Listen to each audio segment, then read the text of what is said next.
Dad thought I'd be on my own after he passed. The family promised to make sure I was always taken care of. They lied. I was stupid. Pops was right. The words echoed in Jason's mind as he sat in the quiet of his small apartment. The room was dimly lit by the setting sun, casting long shadows on the walls. It was the same room that had once been filled with the warmth of his father's presence, the man who had always known Jason's vulnerabilities and who had feared for him more than Jason had ever feared for himself. Jason's father, Thomas, had been a stern but loving man, someone who believed deeply in family and the duties that came with it. When his health began to fail, Thomas's greatest fear wasn't death itself. It was the thought of leaving Jason behind in a world that had become increasingly unforgiving. "You've spent your whole life taking care of us, son," Thomas would say, his voice strained with the effort of breathing, "and I'm terrified that once I'm gone, there'll be no one left to take care of you." Jason would always try to reassure him, though deep down he shared some of his father's fears. He had spent nearly 15 years as a caregiver, first for his mother, then for his father, and for anyone else in the family who needed help. It wasn't something he had questioned. It was simply what you did for family. But now, as he looked back, he realized how much he had sacrificed. "You're worrying too much, Dad," Jason would reply, a forced smile on his face. "The family will be there for me. I've helped them all out at one time or another. They won't just leave me in the lurch." Thomas would nod, but Jason could see the doubt in his eyes. His father had always been a realist, someone who understood the world's harsh truths, even when he wished they were different. On the day of his father's funeral, Jason stood alone at the graveside as the rest of the family gathered nearby, speaking in hushed tones. Each of them had offered their condolences, promising to stay in touch, to make sure Jason was never alone, never without support. Jason clung to those promises, desperate to believe that his years of selflessness would be repaid in kind. But as the months passed, those promises began to fade like the autumn leaves that fell from the trees outside his window. Jason had inherited his father's small, modest home, but little else. The money his father had saved was just enough to cover the funeral expenses, leaving Jason with nothing but memories and the weight of his father's last words. "You need to think about your future, Jason," Thomas had urged him during one of their final conversations.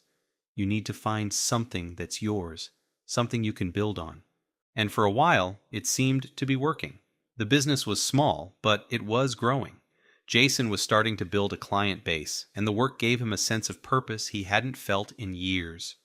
He knew his father would have been proud. Then, one by one, everything started to break. First, his computer, his lifeline to the business world, crashed beyond repair. Then, his sound equipment began to malfunction, producing nothing but static. His camera, which he had painstakingly saved for, stopped working entirely. Every tool he had relied on to keep his business afloat was failing, and there was no money left to replace them. In desperation, Jason reached out to his family, the same people who had promised to support him. He sent messages, made phone calls, explaining his situation in as much detail as he could. He wasn't asking for much, just a little help to get back on his feet, to replace the equipment he needed to keep his business going. The responses he received left him stunned. "I'm so sorry to hear about your troubles, Jason. Have you tried praying? Jesus always provides," one cousin wrote, ending the message with a string of religious emojis. Another relative offered, "I've got a couple of old laptops lying around. They're from the early 2000s, but you're welcome to them if you think they'll help." A third sent a package that arrived a week later. Inside was a child's microphone toy, the kind that amplifies a child's voice through a cheap speaker. It was a cruel joke, whether intentional or not. As Jason sat surrounded by these empty gestures, he felt a deep sense of betrayal. These were the people he had sacrificed so much for, the ones who had sworn they would never let him fall. Yet here he was, on the brink of losing everything, and all they could offer him were meaningless platitudes and broken promises. In the end, every conversation ended the same way, with the person on the other end quickly changing the subject, avoiding the reality of Jason's situation. No one wanted to hear about his struggles. No one wanted to acknowledge the truth that without real help, Jason was doomed to fail. Sitting alone in his apartment, Jason felt a wave of despair wash over him. His father had been right all along. The world didn't care. The family he had devoted his life to didn't care. And now, with nothing left to hold on to, he felt more lost than he had ever imagined possible. "I'm sorry, Pops," Jason whispered, his voice breaking. "You were right all along. I was wrong to hope." He stared at the flickering screen of his dying computer, the last remnants of his dream slipping through his fingers. The future his father had feared was here, and Jason was alone to face it. Story: 225 years ago, my life changed forever. Sarah stood in her kitchen, staring at the morning sunlight streaming through the window. The warm rays contrasted sharply with the coldness she felt inside, a coldness that had been there since the day her mother died. Even now, after so many years, the memories were as vivid as if they had happened yesterday. The long battle with breast cancer, the endless trips to the hospital, the smell of antiseptic, and the sound of machines beeping. These were the things that haunted her. Her mother, Anne, had been a strong woman, the kind of person who faced every challenge with a calm determination. But cancer had stripped her of that strength, leaving behind a frail figure who could barely manage to get out of bed. By the time Sarah arrived to take her turn caring for her mother, the disease had spread to her bones. The pain was unbearable, and Anne had been prescribed liquid morphine to help manage it. Sarah's father, George, had taken charge of administering the medication. It was a role he assumed with grim resolve, determined to do whatever it took to keep his wife comfortable in her final days. Sarah had never given the morphine to her mother herself. That was something George did, either alone or with Anne's help. During the day, Sarah would keep her mother company, helping her change, use the bathroom, or simply get whatever she needed. At night, Sarah took an Ambien to help her sleep. Without it, she wouldn't have been able to rest at all, the anxiety and fear too overwhelming to allow for sleep. The guest room where Sarah slept was right next to her parents' bedroom. George slept on the sofa in the living room, just in case Anne needed anything during the night. Most nights passed quietly, with Anne drifting in and out of a restless sleep. But one night, everything changed. Sarah was jolted awake by the sound of her mother screaming. It was a blood-curdling sound, full of pain and terror, and it tore through the quiet house like a knife. Sarah, still groggy from the Ambien, stumbled out of bed, her heart pounding. She rushed to her mother's room, finding George already there, panic etched across his face. He had been running on just a few hours of sleep for the entire week, and the exhaustion was evident in the way his hands shook as he tried to figure out what to do. "We need the morphine!" George shouted, his voice cracking with desperation. Sarah nodded, racing to the kitchen to find the medication. The scene felt like something out of a nightmare. Her mother's screams, her father's frantic movements, the dim light of the kitchen casting long shadows as she fumbled through the cabinets. When she finally found the morphine, George grabbed the dosage chart off the fridge, trying to read it through blurry, tired eyes. Sarah watched. As he measured out the dose, drawing the liquid into a small dropper, he mixed it with juice in a fancy liqueur glass, his hands trembling as he worked. Sarah saw the amount in the dropper, but in her half-awake state, she didn't comprehend what it meant. All she knew was that her mother was in agony, and they had to do something to stop it. George rushed back to the bedroom, Sarah close behind. Anne was still screaming, thrashing in the bed, her brittle bones at risk of breaking from the force of her movements. It was a terrifying sight, one that Sarah would never forget. George knelt by the bed, trying to get Anne to drink the mixture. "It's too strong!" Anne cried out, her voice hoarse from screaming. "It's too strong!" But George insisted it wasn't, that it was the right dose, that it would help her. He gently, but firmly, poured the liquid into her mouth, and slowly, her screams subsided. She fell into a deep sleep, her breathing becoming slow and steady. The silence that followed was deafening. Sarah stood by the bed, her heart racing, her mind spinning. Relief washed over her, but it was quickly replaced by a gnawing sense of dread. Something wasn't right. Her mother was too still, too quiet. As the hours passed, it became clear that Anne wasn't going to wake up. She had slipped into a coma, her body finally giving up after the long, brutal fight. Sarah and George stayed by her side, holding her hands, speaking to her in soft voices, hoping she could still hear them. But Anne never responded. She passed away quietly, leaving Sarah with an overwhelming sense of guilt. It wasn't until later, when Sarah had time to think back on that night, that she realized what had happened. Her father had made a mistake. In his exhaustion and panic, he had mixed up the dosage. Instead of giving Anne the small amount of morphine she needed, he had given her 10 times the dose. The realization hit Sarah like a ton of bricks. Her mother had been right. It was too strong. Sarah tried to tell her siblings, to explain what she believed had happened, but they didn't want to hear it. They brushed her off, telling her she must be mistaken, that their father would never do something like that. They didn't understand. It wasn't that George had done it on purpose. He was simply tired, scared, and desperate to stop his wife's suffering. The guilt Sarah felt was indescribable. She replayed the events of that night over and over in her mind, haunted by her mother's screams and the knowledge that she could have stopped it, could have prevented it if she had just been more alert, more aware. But she hadn't. And now, it was too late. 10 years later, Sarah's father was diagnosed with cancer. This time, it was a much more peaceful process, though no less heartbreaking. George passed away surrounded by his family, leaving Sarah with yet another hole in her heart. But it was her mother's death that continued to haunt her, a ghost that refused to be laid to rest. Now, Sarah's husband, Mark, 52, was battling cancer. It was incurable, but treatable, and the treatments were harsh.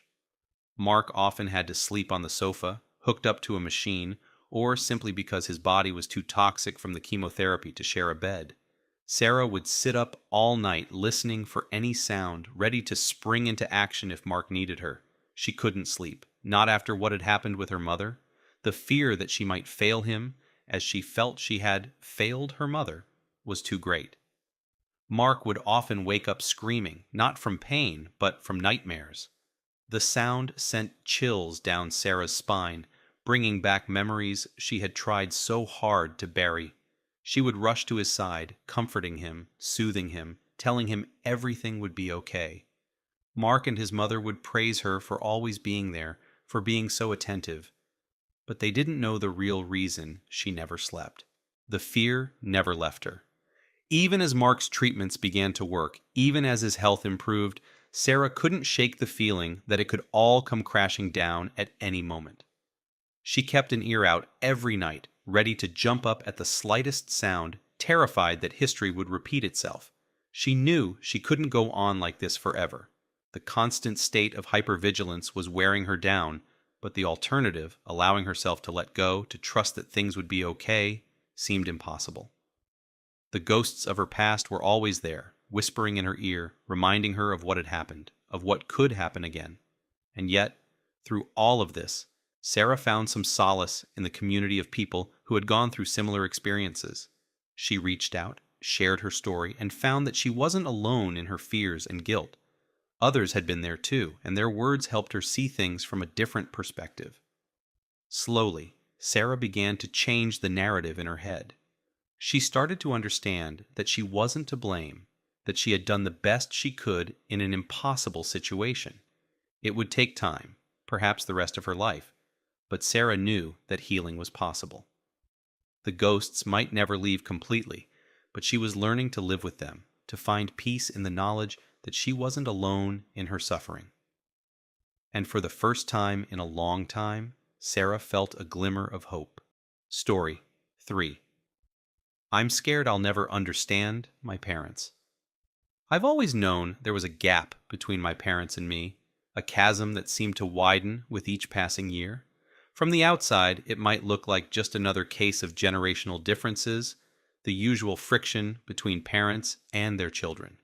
But to me, it felt much deeper, more complex, and infinitely more painful. It was as though we were living in two different worlds, each with its own set of rules and expectations, and no matter how hard I tried, I couldn't find a way to bridge that gap. My mother, Clara, had a tough upbringing. She grew up in a household where support was scarce, love was conditional, and affection was a rarity. Her childhood was marked by hardship, where every bit of success she achieved was hard-earned and every failure was a personal affront. She carried those scars into adulthood, and they shaped the way she saw the world and the way she saw me. Clara's idea of love was tough love. She believed that the only way to prepare someone for the world was to make them strong, resilient, and self-sufficient. To her, that meant being hard on me, pushing me to my limits, and never letting me take the easy way out. Whenever I sought comfort or understanding, she responded with criticism, urging me to do better, to be better. It didn't matter how hard I tried or how much I accomplished, it was never enough. She would always find something I could have done better, something I had overlooked, some reason to push me just a little harder. At first, I tried to meet her expectations. I worked myself to the bone, striving for perfection in everything I did, hoping that one day she would look at me with pride instead of disappointment. But no matter how much I achieved, it seemed like the goalposts kept moving. A high grade was met with a nod of approval, but followed by a reminder that the next assignment would be even more challenging. A promotion at work was acknowledged, but quickly overshadowed by the reminder that I needed to save more, invest better, or think about the future. Her expectations were a moving target, and I was perpetually chasing a sense of approval that always seemed just out of reach. My father, Robert, was quieter, but no less demanding. He had a different approach, less direct than my mother's, but equally relentless. He was the kind of man who believed in leading by example, showing rather than telling. He worked long hours, rarely took a day off, and never complained. To him, success was not about accolades or recognition. It was about hard work, dedication, and responsibility. He expected the same from me, but unlike my mother, he rarely voiced his expectations. Instead, he conveyed them through his actions, his silences, and the occasional raised eyebrow when I didn't quite measure up. Growing up, I often felt like I was living in a pressure cooker. The weight of their expectations pressed down on me, and I was terrified of letting them down. I was afraid of being a disappointment, of being seen as weak or lazy or ungrateful. After all, they had given me everything they didn't have: a stable home, a good education, opportunities they could only dream of. The least I could do was make the most of it, right? But the pressure to live up to their standards was overwhelming, and as I got older, I found myself questioning whether I could ever be the person they wanted me to be. Now, as a 19-year-old college student, I find myself in an awkward in-between phase. I'm technically an adult, but I still feel like a child in so many ways. I'm broke, stressed, and constantly juggling schoolwork with part-time jobs that barely cover my expenses. I'm trying to figure out who I am and what I want to do with my life, but it feels like I'm doing it all under a microscope. My parents' voices are always in the back of my mind, reminding me of everything I need to do, everything I need to achieve, and everything I could potentially screw up. It's hard. It's really hard. There are days when I wake up feeling like I'm drowning, like the weight of their expectations is too much to bear. I keep telling myself that once I graduate, once I get a decent job, once I'm financially stable, things will get better. Maybe then I'll be able to talk to my parents about our relationship, about how toxic it was when I was living with them, about how much their constant criticism hurt me, about how much I wish we could understand each other. But deep down, I'm terrified that we'll never reach that point. I'm scared that I'll never understand their point of view on me. Why are they so hard on me? Why do they treat me so harshly? I know that part of it comes from their own experiences, from the tough lives they led, and from the desire to see me succeed in a world that they know can be unforgiving. But knowing that doesn't make it any easier. It doesn't make the hurt go away. And it doesn't change the fact that I'm constantly second-guessing myself, wondering if I'll ever be good enough for them. There's this fear that gnaws at me, a fear that even if I do reach the point where I'm content with my life, where I have a stable job, a nice place to live, and maybe even a family of my own, I'll still be arguing with them. That no matter how much I achieve, they'll always find something to criticize, something to push me on. And then what? What will I have to blame it on if I'm no longer living under their roof, no longer financially dependent on them? What if I'm just as unhappy as I am now, but with no one to point the finger at but myself? I wish I could find a way to talk to them, to make them understand how their actions have affected me. But every time I try, the conversation spirals into an argument. My mother gets defensive, insisting that she's only hard on me because she wants the best for me. My father stays silent, his disapproval evident in the way he looks at me, as if he's disappointed that I'm not as strong as he thought I was. It's like they see my attempts to communicate as a sign of weakness, as if admitting that I'm struggling somehow makes me a failure. So I keep my fears to myself, burying them deep inside where they fester and grow. I go through the motions of daily life, trying to focus on my studies, my work, and my future. But the doubts are always there, lurking in the background, whispering that I'll never be enough, that I'll never understand my parents, and that they'll never understand me. Sometimes I wonder if they ever feel the same way. Do they look at me and wonder why I'm not more grateful? Why I don't seem to appreciate everything they've done for me? Do they feel like I'm the one who doesn't understand them? Who doesn't see the sacrifices they've made, the hardships they've endured? I don't know. And maybe that's the scariest part of all, that I might never know, that we'll continue to live our lives separated by this invisible wall, never truly connecting, never really understanding each other. I wish I could find a way to bridge the gap, to reach across the divide and find some common ground, but I'm not sure how to do that. And I'm scared that if I don't figure it out soon, it'll be too late. That I'll spend the rest of my life trying to live up to their expectations, trying to earn their approval without ever really understanding why it matters so much to me in the first place. So here I am, stuck in this place of uncertainty, scared that I'll never understand my parents and that they'll never understand me. It's a lonely feeling, and I don't know how to shake it. All I can do is keep going, keep trying, and hope that someday, somehow, we'll find a way to bridge the gap between us. Story No. 4. My brother hates the fact that I exist. Growing up, I always felt like the odd one out in my family. I'm 16 now, but ever since I was a little kid, I've always been different from my brothers. They were the outdoor types, always off fishing or hunting with our dad while I stayed home with our mom. It wasn't just that I preferred staying inside. I had different interests, different hobbies, and a different way of seeing the world. While they bonded over shared experiences in the wild, I found comfort in books, video games, and the quiet company of my own thoughts.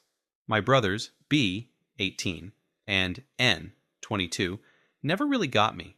They were close to each other, having grown up doing all those things together, while I was more like the little brother who tagged along.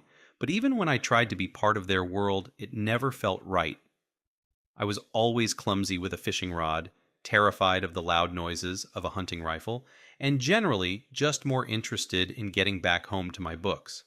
I could sense that my presence was more of an annoyance than anything else, and I knew that deep down, they resented me for being different.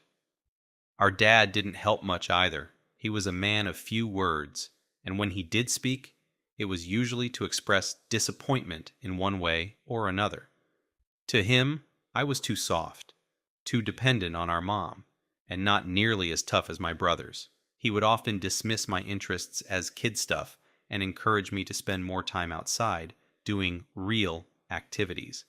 But every time I tried, I'd mess up somehow, and it would just reinforce the idea that I didn't belong. It didn't help that, as the youngest, I was pretty spoiled. Our mom doted on me, making my brothers do things for me, which only made them resent me more. I can't say I blame them entirely. I was a pretty helpless kid, always relying on them for the simplest things. But as I got older, that helplessness turned into anxiety. I was terrified of doing things on my own, scared that I'd mess up and make things even worse. I started having panic attacks whenever I had to do something new or unfamiliar, and instead of sympathy, I got more frustration from my brothers. The turning point, I think, came when I was about 10. We were all headed to an NFL game, something my brothers were insanely excited about. It was our favorite team playing against their rivals, and they'd been looking forward to it for weeks. The plan was to drive 4 hours to our aunt's house, stay the night, and then head to the stadium the next morning. But of course, things didn't go as planned because of me. I woke up with a horrible stomach ache the morning of the game. I didn't want to ruin things, but I couldn't help it. I had to keep asking to stop so I could use the bathroom. We ended up stopping 3 or 4 times on the way, and each time I could feel the tension in the car building. My brothers were furious. I could see it in their eyes, the way they glared at me as if I was purposely trying to ruin their day. I felt awful. I knew they were mad, and I knew it was my fault, but there was nothing I could do to stop the pain in my stomach. By the time we got to the stadium, things were tense. My brother N, who was 16 at the time, got into a heated argument with our mom. He was upset about all the stops we had to make, but it was more than that. He was angry at me. I don't remember exactly what triggered it, but at one point he just snapped. He started yelling, saying he hated me and wished I had never been born. He said I was nothing but an annoyance, that just existing was enough to piss him off. Hearing those words from him was like a punch to the gut. I looked up to N, despite our differences, and to hear that he hated me, really hated me, was something I wasn't prepared for. I was only 10, and while part of me was able to push it aside in the excitement of the game, another part of me couldn't forget it. Those words stuck with me, gnawing at me whenever I was around him. After that day, things changed. N started being nicer to me, almost too nice, like he was trying to make up for what he said. But it didn't feel genuine. It felt forced. And I couldn't shake the feeling that he was only being nice because our mom had made him. I appreciated the effort, but it didn't erase the hurt from before. For the next 5 or 6 years, he kept up the act, but little by little, the cracks started to show. In the past year, I've noticed that the old N is coming back, the one who can't stand to be around me. We're on a family trip right now, and while he was fine at first, it didn't take long for that familiar annoyance to creep back in. Last night, he got a funny picture of our grandpa, and I asked him to send it to me. At first, he was all smiles, laughing with Grandpa, but the moment I asked, his expression changed. He went from happy to irritated in seconds, and when I asked again later, he sighed and brushed me off like I was a nuisance. Eventually, he sent the picture, but it was clear he wasn't happy about it. Every time I try to talk to him now, it's the same story. He sighs, says my name in that annoyed tone, and gives me a short answer or just says, "I don't know." It's like everything I say is stupid or wrong in his eyes. I don't know what to do anymore. It seems like he still hates me, and no matter how hard I try, I can't change that. I've thought about talking to him about it, but what's the point? He'll just brush me off, like he always does. Or worse, he'll get mad and tell me I'm overreacting. My dad would probably say the same thing, that I'm making a big deal out of nothing. And my mom? She'd overreact in the opposite direction, making a huge scene and only making things worse between us. So here I am, stuck in this mess, not knowing how to fix it. I don't want to keep living like this, with my brother hating me for reasons I don't fully understand. I just want things to be better between us, but I don't know how to make that happen. Maybe I'm overreacting or maybe I'm overthinking it all, but it doesn't change the fact that I feel like an outsider in my own family. And that's a feeling I wouldn't wish on anyone. As I sit here writing this, I realize that I'm not just dealing with the pain of my brother's rejection. I'm dealing with the fear that I'll never be able to change it. I keep replaying that day at the stadium in my head, wondering if things would be different now if I hadn't gotten sick, if I hadn't caused all those stops, if I had just been a little less me. But that's the thing. I can't change who I am, and I shouldn't have to. I guess what I really want is for my brother to see me for who I am, not as an annoyance, not as the spoiled kid who always needed help, but as his brother, the person who, despite all the differences, still looks up to him, still wants to be a part of his life. But maybe that's asking too much. Maybe the damage is already done and there's no going back to how things were before. Or maybe, just maybe, there's a way to rebuild our relationship, to find some common ground and start over. I don't know if that's possible, but I do know that I'm tired of feeling like I don't belong. I'm tired of feeling like the problem, like the reason my brother is unhappy, and I'm tired of pretending that everything is okay when it's not. So I'm putting this out there, hoping that someone, somewhere, has some advice for me. Because right now, I'm lost, and I don't know what else to do. This is my story, a story of a brother who hates that I exist, and a kid who just wants to be loved and accepted for who he is. I don't know how it will end, but I'm hoping that by getting this off my chest, I'll find a way to move forward, to heal, and maybe even to find peace with my brother.